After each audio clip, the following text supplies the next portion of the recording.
Have you ever described your life at work as a nightmare or a dumpster fire? You've been living in chaos long enough. It's time to let go of the frenzy and lean into calm. My guest today, Lori Saitz, is the CEO of ZenRabbit and is dedicated to helping businesses implement programs that not only improve the well-being of employees, but also increase business performance through increased engagement and productivity. We will even experience a live guided meditation in today's episode. This is E3. Engage and empower with empathy. Hey, Lori, it's so nice to have you today. I've really enjoyed your digital program. I was fortunate enough to have access to it and go through all the modules. And it's called Staying Calm in Chaos, which is also the title of this episode. And I think it's so timely in this day and age where we all feel like we're just on a hamster wheel going as fast as we can and just trying to make it through the day. And I love in your module how you talk about the importance of getting your body right and your mind right as the first step to a calmer and less stressful life. So can you talk about that a little bit more? What does that mean? Yeah, obviously your mind and your body are connected. So it's the, integrated relationship there. So if your body is not doing well, it affects your mind. And if your mind isn't doing well, it affects your body. And so it's a matter of getting both of those things in alignment and healthy. And so sometimes I think it's easier for people to start with the body because they can see that as opposed to the mind, which is kind of, you can't actually see it. And so that's Yeah. why I start the program with the body. Yeah. No, that it's interesting. Actually, two examples come to mind of just conversations I've had with people in the past, and I'd love for you to kind of react to these examples based on the experience you've had. One example I can think of is I remember in my last corporate job, there was a senior leader who opened up to me about an experience she had in one of her previous roles, where she actually had to be hospitalized because she couldn't swallow. She just Wow. physically was unable to swallow. And what they had deduced, the doctors and everything, was that it was entirely stress related. Oh my And as gosh. soon as she left that role and moved into a less stressful role, she could swallow again. So that's the first example that came to mind Hmm. of that mind body connection, right? And the other one is actually a conversation I had recently with someone who is in the medical field. And she was talking to me about how she sees patients come in who are getting surgery and would require a long recovery process afterwards. And she's noticed over the decades of experience she's had in the medical field observing patients that those who come in with negative self talk into their operation and into the post op recovery process, they don't heal as quickly as the ones who come in with the kind of positive, yeah, this might be a challenging operation and there will be a long recovery, but I'm going to be okay. Like we're going to get through this. I've got that positive mentality coming into this and they heal faster. Yeah. So those are the two stories that immediately came to mind. Mind body connection. What is your reflection on that? There's been so much research on it. I remember taking a course in back when I was in college. I think it was an elective, but I read a book by Norman Cousins, and he was a doctor, and he talked about the importance of humor in healing the body. And then there was another book called, what is it called? Maxwell Maltz. Um, but he also talked about some studies that have been done on patients who went through plastic surgery and why they wanted the plastic surgery, to make them feel better about themselves. But a lot of times they, even though the physical changes happened, they still mentally saw themselves as that old version of themselves. I've heard about this happening with people who reduce their weight a lot. They still look in the Mm, mirror and see somebody who is heavier, even though their body is no longer that way. That's what they see. And so yeah, there's such an integration between the body and the mind. It doesn't surprise me. Those two stories don't surprise me at all. It shows the power of the mind. oh, it does. It does. So obviously people don't necessarily immediately see that connection. They think they have a physical ailment and then they need to address it medically. And they don't necessarily make the connection that, oh, this is actually something that's being caused Hmm. entirely by my own mind. So, how Yeah. do you kind of get people over that barrier to have that realization and address it? Once you start implementing some of the practices like gratitude, like meditation, like acceptance, you start seeing differences in your attitude, in your outlook on life, and then that affects the physical changes in your body. Now, I'm not saying that if you have a physical ailment that you should not see a doctor and just change your mindset and you'll be good, right? Right. It's a combination. You know, medical science is great for taking care of immediate issues. And if you have an infection and you need antibiotics, for example, you go and you get the antibiotics. Later, if you're curious and you want to know what caused it, sure, it could be, something that was going around and you caught it from somebody else. But when your immune system is strong, you can be in a room with a sick person and not get sick. Hmm. If you've been under chronic stress, though, and that is the most prevalent dis-ease, if you will, in our country is stress. Chronic stress is responsible for all kinds of diseases, heart disease, um, cancer. I mean, I know I'm making bold statements, but there's science to support that the way your mind works, it affects the cells in your body. So if you're under constant stress, your body's going to react. Everything is going to show up in your body. I keep hearing the phrase, the body keeps score. Yeah, it's keeping Yeah. track of how Yeah. you're treating it. Yeah, no, that's interesting. And so you mentioned all those practices, meditation, gratitude, et cetera, that can kind of help someone into that self-realization phase of, oh, that my mind is actually causing a lot of my physical ailments. And I actually found your program really interesting, that the two of the modules around happiness, finding happiness through gratitude. I love that Mhm. one. And the other module I really liked was around toxic positivity. Mm. Um, and you explain how gratitude and toxic positivity are not the same animal. I'd love for you to kind of make that differentiation for my audience today and explain a little bit why gratitude indeed makes us happier. Gratitude is the highest energetic vibration you can achieve as a human. And we are all made of energy stuff. Like that's science. And so when you are in a grateful state, you are vibrating at a higher energetic level. And that is healthier. The higher your energetic vibration, the healthier you are physically and mentally and emotionally. And so being in that state of gratitude changes everything and it literally rewires your brain. I mean, just real quickly, if you think about being in a state of negativity all the time, you're watching what's going on in the news, you're gossiping with friends, you're always in that negative place. It just doesn't feel good. When you are in a grateful state, it feels good. And this isn't just woo woo, like there's a lot to the actual I feel good, I don't feel good. That's important to pay attention to. Okay. So the gratitude state, being in a constant state of gratitude, changes how you look at the world. It changes how you see yourself and it changes how you see others and it changes how you see the world as a whole. That sounds like a tall order. And yet, that is what happens. Wayne Dyer was quoted as saying, when you change the things you think about, the things you think about change. You are your thoughts. Yeah.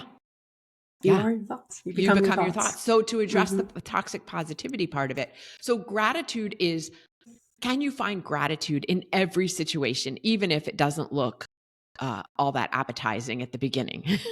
you know, Hmm. I have stories of, I don't know, somehow the universe likes to teach me stories through my car. And I have stories of my car breaking down more than once, um, and finding the gratitude in it So, I'm sitting in 6 lanes of traffic, for example, my brakes are locked up and I can't go anywhere. And it's dusk and I am in a city I don't know anybody. And yet I find gratitude for being able to call roadside assistance, for the fact that a tow truck driver is coming to get me, for the fact that I am only a mile away from my Airbnb, for the fact that I didn't get in an accident, that no one was hurt, that people had stopped to help me. Whatever it was, I found the gratitude, even though I was immediately sitting in a situation that I could have been hair on fire. Why is this happening to me? This is crazy. Like, which is where a lot of people would go.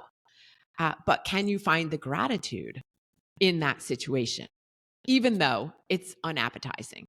Now, this is different than toxic positivity because toxic positivity is, oh, everything's great. My car is fine. There's nothing wrong here.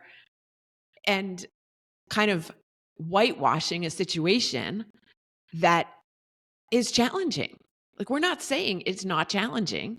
We're not saying that you can't have feelings around it, that you can't be scared or angry or feel the emotions. You can, and I highly recommend feeling all the emotions because we are human and that's what we're designed to do. And at the same time, finding the gratitude in the situation. That's the difference. Does that make sense? Yeah, that makes a lot of sense. I mean, for me, toxic positivity is, I imagine people basically with their heads in the sand. They're Yeah, just not in tune to the reality of the situation. So right. what you're saying is feel the bad feelings that come up. That's okay. Hmm. But, rather than just spiraling into this negative thought process, think about all the good things that are happening to you during this negative situation. I mean, in your case, the tow truck coming, people coming to help you. I mean, there's always a silver lining in terrible situations that happen to Yeah. us. So you mentioned this story during your module as well, how you ran a business way back when, early in your career, the gratitude cookies. Uh-huh. Yeah. And what you learned from that and how that evolved into you breaking down and being thankful for all the people who are helping you during that situation. I really like that story, if you don't mind sharing that. Well, that was the first car story. So yeah, I had started a company called it was still ZenRabbit, but I was making a product called the gratitude cookie. And I was ironically not a very grateful person at the time. And my mentor and friend, Paul Martinelli, called me out on it and recommended that I read chapter 7 in the book, The Science of Getting Rich by Wallace D. Wattles. It was written in I think the 1930s. So some of the language is a little old fashioned, but the book is still highly relevant. You can get it online for free. Chapter 7 is about gratitude and it's about 3 pages long. And so what Paul recommended I do was he challenged me to read chapter 7 every day for 30 days, once in the morning and once at night. And I took him up Mm. on this challenge. And at the end of 30 days, I jokingly tell people that at the end of 30 days, an editor from Oprah magazine called and wanted to put the gratitude cookies in Oprah's favorite things. And oh my gosh, can you believe it? Like, I use this in my workshops and my presentations. And people are all like, oh my gosh, that's so cool. I go, yeah, well, that didn't happen. And they're like, what? So it didn't. At the end of 30 days, there was nothing noticeable that happened. And I went on about my life. And a couple months later, I was driving home from a friend's house at late Thanksgiving evening, and smoke started pouring out of the front of my car. It was a different car, but still. And I had been driving up I-95 and I managed to pull off at the first exit and kind of roll into a gas station that was right there off the exit and call roadside assistance. And instead of going into a hair on fire rant at that moment, and again, I can't believe this is happening to me, I immediately went to gratitude. And thank goodness I was able to get off the highway safely. Thank goodness a tow truck driver is coming to get me. Thank goodness I'm only 5 miles from home. Um, like all of the gratitude that I could think of came to me. And that's when I first noticed the difference. Mm. I love that. I feel like I need to sign up for that 30-day challenge now. I'm going to go find that book and read chapter 7 every day now for the next 30 Yeah. days. Well, I have it as a PDF. Actually, I could just send it to you. And if anybody's Oh, listening that'd and be they want me to great. send it to them, just email me and I'll send you the PDF and you don't even have to look online. But it is Oh, in, that's what do they perfect. call it? Common, like it doesn't have a trademark on it anymore kind of thing. So you can get it. Yeah. Yeah. Cool. No, I love that. Thanks for offering that. So yeah, I mean, gratitude, great. I love this concept. Let's talk a little bit about the other point that you mentioned around meditation. Hmm. So you actually start your online program with a very brief meditation, and then you wrap it up at the end with several types of guided meditations that people can work with. And I thought it would be a nice little treat for the listeners today to be a little unconventional and actually do in this podcast a live guided meditation. Well, get comfortable. You could be sitting up or lying down, whatever works for you.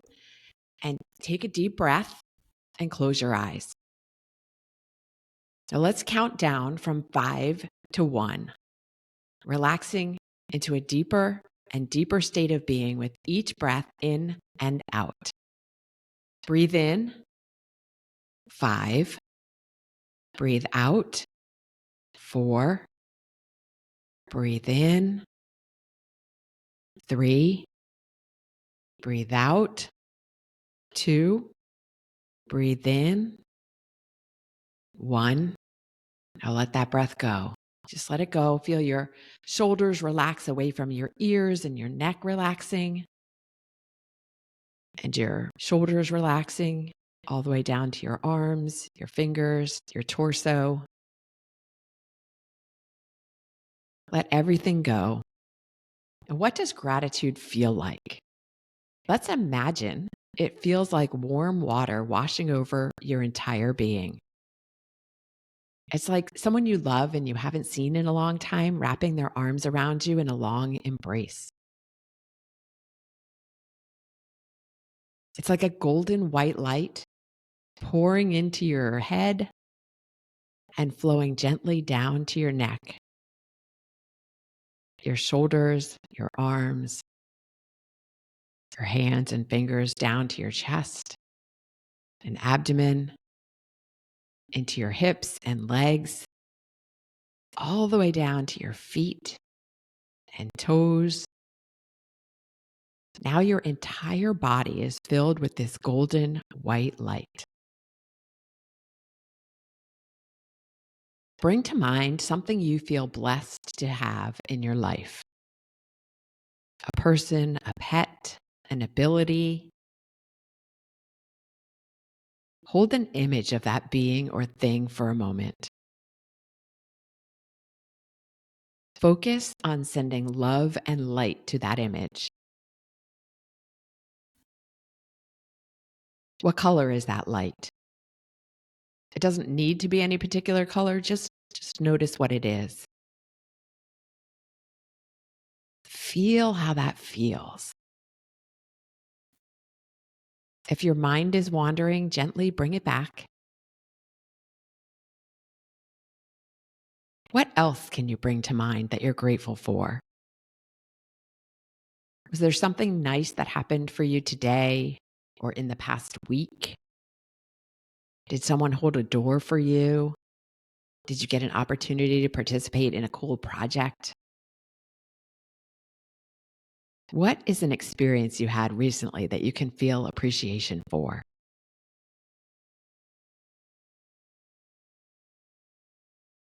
See that experience as it happened. Play it out again. And feel a rising sense of joy for it. Smile about it, either physically or just in your mind.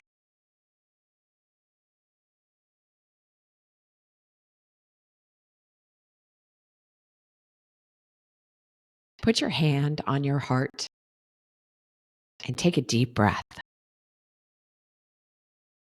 Breathe in a sense of awe. Feel this sense of awe and amazement in your entire body. Hold it for a moment and bask in its glow and its power.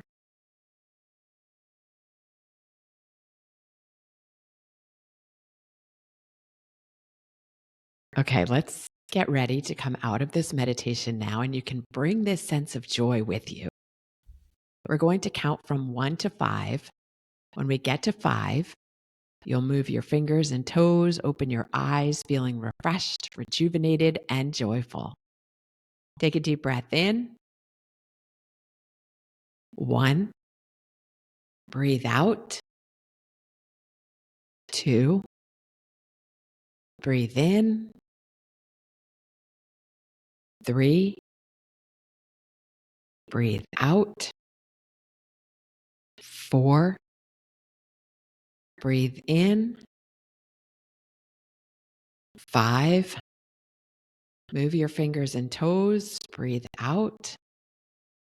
Open your eyes and feel refreshed, rejuvenated, and joyful. Thank you for meditating with me today. Oh, thank you, Lori. That was an incredible experience. I was reflecting on when you were talking about, what are you thankful for? The two things that came to mind immediately. First was really fresh because I was watching a lecture this morning for a course that I'm taking, and the professor was talking about innovation in biopharma. And one of the case study examples she gave was prosthetic arms, and how there was this really incredibly smart scientist who was finding innovative ways to help amputees with this new technology where they can actually, use their mind is connected to the prosthetic arm, and by using that mind technology connection, they're able to grip really tiny things like a grape, and actually do things for the first time that they hadn't been able to do in years. And all I could think of was, I'm so thankful for my body and what it's able to do. Yeah. And, some people don't even have that ability.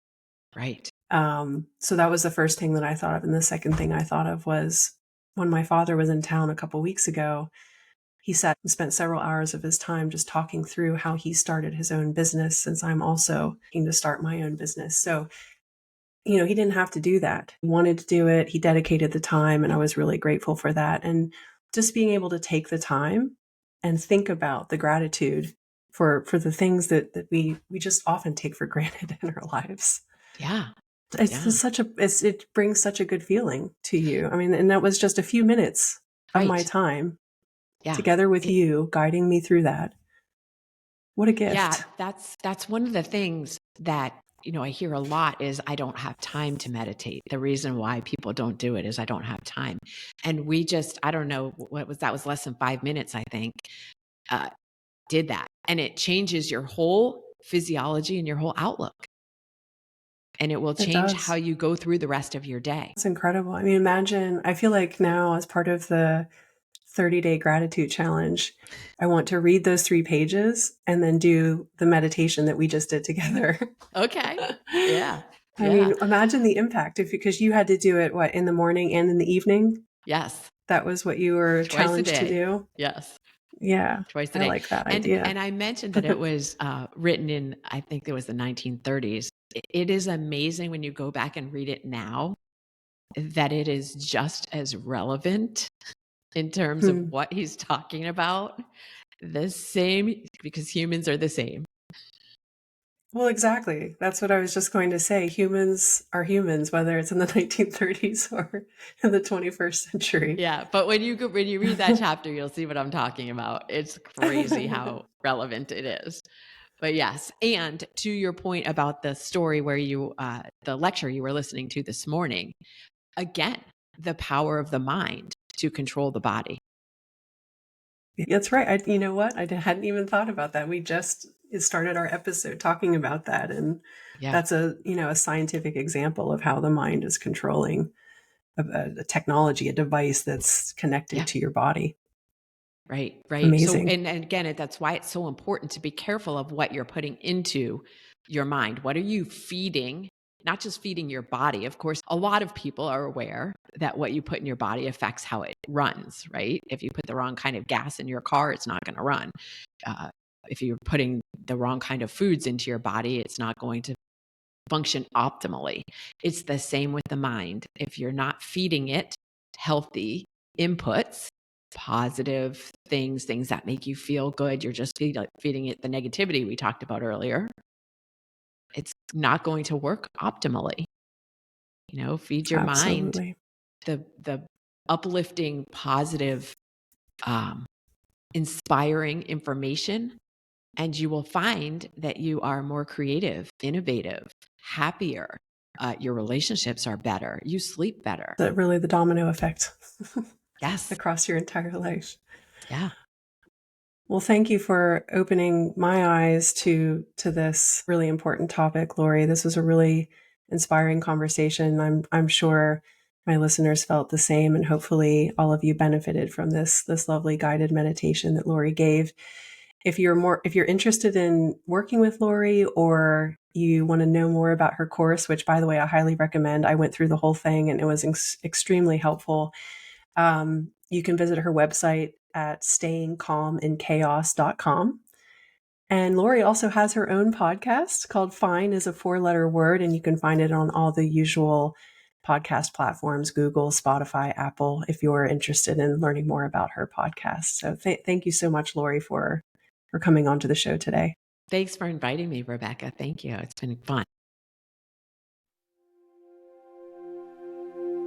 This podcast is designed to help busy business leaders create an inspired and engaged workforce. I am building a community of like-minded leaders and experts who all share the same passion, taking care of people at work. Whether you are a small business owner or work in a large corporation, you belong in this community. If you enjoyed this podcast and would like to hear more, please subscribe wherever you like to listen to podcasts. If you know someone who I should interview or should be part of this community, please connect with me on LinkedIn or Instagram. Life is too short. Let's take care of each other at work so that together we can make this world a better place.